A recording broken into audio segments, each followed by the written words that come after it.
I mean, I guess we go to your number two, and that being Jaxson Dart here, Joe. Look, I got Jaxson Dart in my top five too. I have him at 4. You have him at 2. I would assume for Jaxson Dart, you're projecting a little. I am projecting a little bit, and I feel I said this. I made this argument a second ago with yours.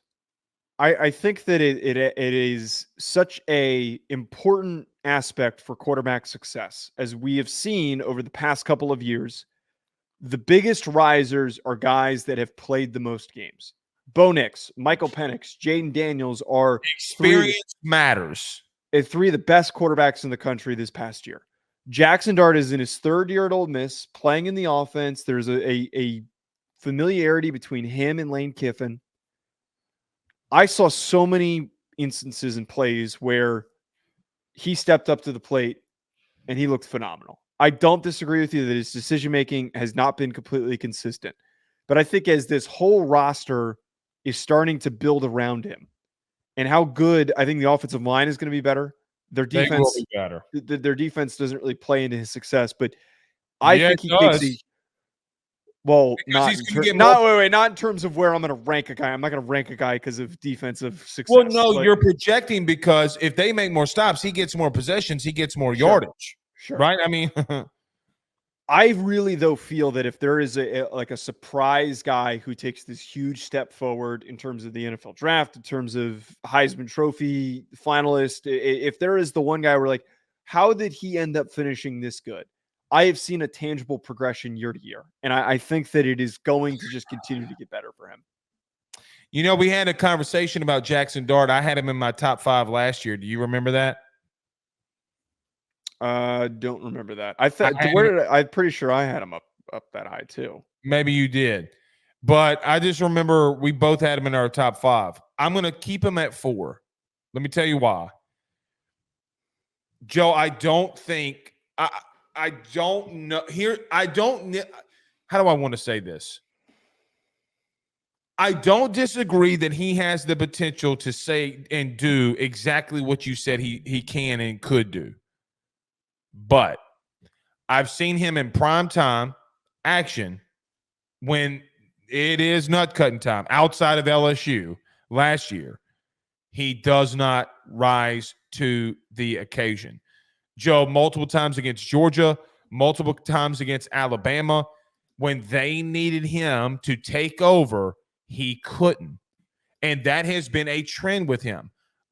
He's in my top 5. He legitimate. So for example, guess who? I had Dylan Gabriel at number 2. I saw Dylan Gabriel take over a game against Texas and win it. I saw it with my own eyes. I saw him throw. I saw him run. Jaxson Dart will not do that for you. I disagree. Joe, name a game that they were supposed to lose and he won. Name one. My memory is not serving me today. Wait. But okay, wait. Hold on a second.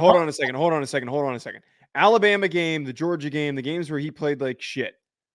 We sat here and we talked about how Lane Kiffin shit his pants and laid an egg in his offensive decision making. That he made horrible in-game play calling decisions. Well, why do you think that the play calling changed? No, come on, man. It was so visible that Lane Kiffin was making bad decisions, and we sat here and criticized him and not Jaxson Dart. No, I criticized Jaxson Dart. That's not true. We were far more critical of Lane Kiffin's in-game play calling and decision making.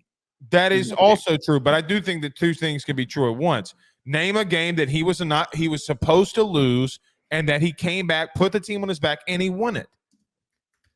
My memory is not working today, so I'm not going to remember. You're not going to be able to find one. Hey, where was he at against Tulane? Oh, yeah, that's right. Well, they didn't have. Didn't they not have? I don't give 2 flying shits. It's Tulane. Tulane beat USC the year prior. They got to give them a little bit more credit for. That's not an excuse. I would argue the way that they stepped up against Texas A&M, where he threw for 380 yards. That's a perfect example. You were calling for Jimbo to be fired because of their ineptitude. You can't come in here and do that. That was still one of the better, most talented defenses in the SEC last year. Oh, they quit on him. By the way, do you remember when Jaxson Dart got who was it? It might have been Walter Nolan. Didn't Walter Nolan cup check a guy? You remember that when Walter Nolan? I do remember. I do remember that. Okay, so teammates now. I'm able to be assisted here by my memory not being great today to remember the fact that he threw for 389 yards and 4 touchdowns against which team? Do you know which team that is? LSU. Yeah. That was the best game that he had all season. They weren't supposed to win that game. They weren't supposed to lose that game. They were a favorite. Bullshit. No, they were. I promise you, they were a 3-point favorite going in. Okay, they might have been okay, come on now. Joe, we both picked LSU to win that game. That doesn't mean anything. We can be wrong. Doesn't mean that is still again. Are you going to put last year's outscored and outdueled the Heisman Trophy winner? No, he did not. He had 389 yards and 4 touchdowns and won the football game. He didn't outduel him. Go look at Jaden Daniels' stats, my man. Okay, Jaden Daniels obviously probably had better. He threw for 400 plus yards and ran for another 100. Stop the cap. He still played his ass off in that game. By the way, in that game, LSU gave up 300 yards of total rushing. So I don't want to hear that Jaxson Dart he lit up. Yeah, he lit up a shitty defense. That's what he did, and the whole staff got fired. What happened? I don't think it's fair to say though that Jaxson Dart has defenses that were worth the shit.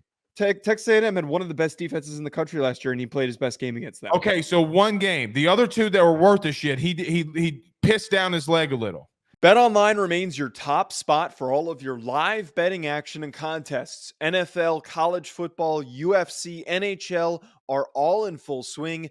BetOnline is your #1 source for wagering news, odds, trends, and predictions with both desktop and mobile access at any time. Head to BetOnline today and use promo code BELIEVE, that's BLEAV, for 50% off your first deposit. That is a 50% welcome bonus. BetOnline, where the game starts.